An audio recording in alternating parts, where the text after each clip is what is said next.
Imagine a simple moment. You open your fridge, the cool air touches your face, and you feel like you're doing something responsible.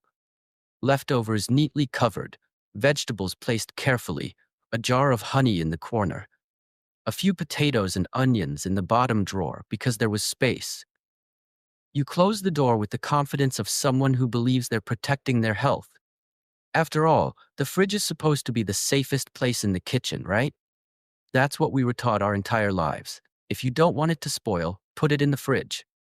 No one ever explained that this rule has exceptions, dangerous ones. Now try to imagine something uncomfortable. Picture yourself, or someone you love, eating a normal meal. Nothing unusual. Some potatoes from yesterday's dinner, a slice of bread, a bit of garlic and onions cooked into a soup, a few pieces of melon. Completely ordinary food. But a few hours later, your stomach feels heavier than usual. You feel unusually tired, maybe a little nauseous, maybe just off. You tell yourself it's age or lack of sleep or stress. But what if the real reason is hidden in your kitchen? What if the problem isn't the food itself, but where you stored it? We grew up believing the fridge was a magic box that protects everything. We use it like a shield against food poisoning and spoilage. If we're unsure, we throw things into the fridge thinking we're being extra safe. But nobody ever explained that some foods actually become worse in the cold. Some lose their nutrients. Some change in ways you can't smell or see. And some can even become harmful for your digestion and long-term health, especially as you grow older. For seniors, this is even more important. Your body doesn't recover the way it used to. A small amount of stomach irritation can drain your strength for an entire day.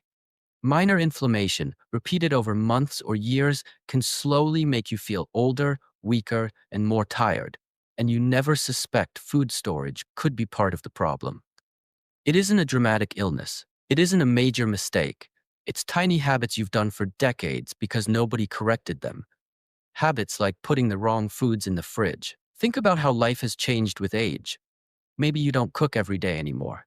Maybe you try to make groceries last longer so you don't have to go out frequently. Maybe you live alone and want to avoid waste. So without thinking, you store more things in the fridge, believing it's safer. You're not being careless. You're trying to protect yourself. But without knowing, you might be doing the opposite. Have you ever noticed potatoes turning weirdly sweet? Bread becoming hard overnight? Onions smelling strange? Garlic sprouting green shoots after just a few days? Honey turning thick and grainy? Tomatoes looking perfect, but tasting dull? A melon that somehow lost all its sweetness? We often blame the supermarket or chemicals in food, but many times, the real